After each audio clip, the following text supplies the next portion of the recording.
Et vous êtes avec nous ce soir pour revenir sur cette extraordinaire aventure, une compétition qui vous a ouvert de nouveaux horizons.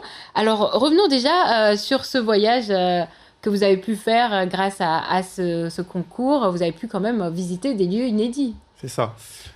J'ai visité le Cap-Vert. C'était une île que j'avais envie de visiter un jour dans ma vie. Et je remercie le comité d'avoir pu nous faire la préparation là-bas.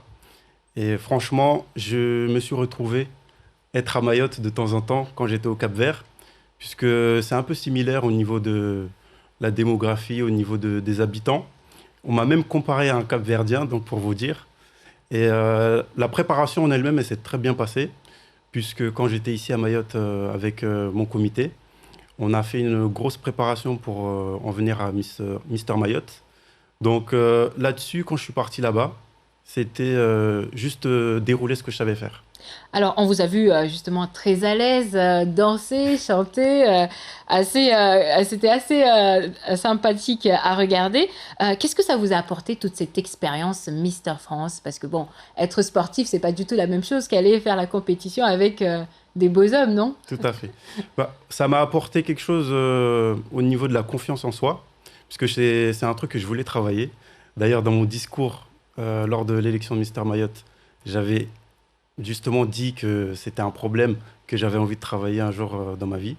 Et là, franchement, le fait de faire le concours, de rencontrer les élus d'autres régions, ça m'a permis de m'ouvrir à eux, d'avancer ensemble.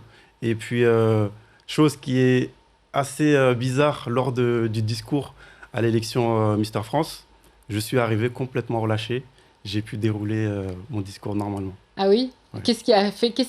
Comment dire, qu'est-ce qui a déclenché ce changement? À quel moment vous avez senti que il y avait quelque chose qui vous avait libéré par rapport à avant? Mais là, étant donné que je représentais Mayotte, à chaque fois que j'ai l'occasion de représenter Mayotte, je le fais de cœur et je le fais à fond. C'était le cas lors des Jeux des îles de l'océan Indien.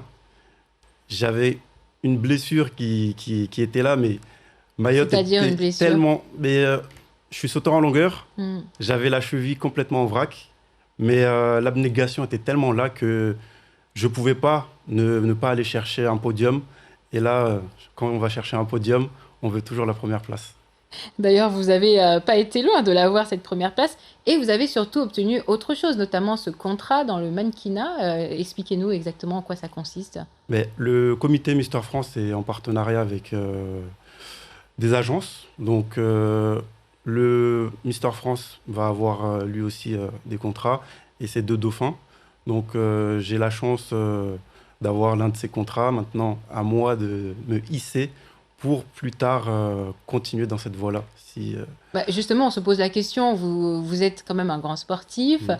Là, une autre voie s'ouvre à vous. Du coup, qu'est-ce que vous allez privilégier dans les années, les mois à venir? Parce qu'il y a les Jeux des îles aussi qui se C'est ça. profilent. Bah, le premier point, c'est les Jeux des îles.